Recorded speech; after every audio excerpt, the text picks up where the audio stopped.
Hey ololdum diýsem indi gamfuzun, näme hata etdim ya Kadir Huda.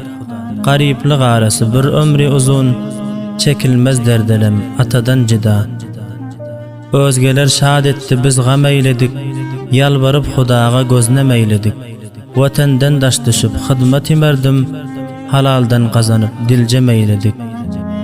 Tevekkül ba Huda özü ferahmend, iyilden ayrı teklip muşakkat herçend.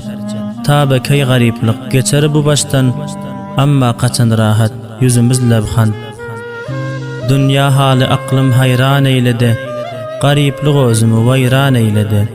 Kimi gamgin, kimi dünya gark bolun, gıybta etmek kalbim heyecan eyledi. Gariplik elinden iyilime geda, biderek rencida sabır ber Huda. Bul gasi raqimdur mahzuni yürek, derdi dünya sığmaz rencide sad.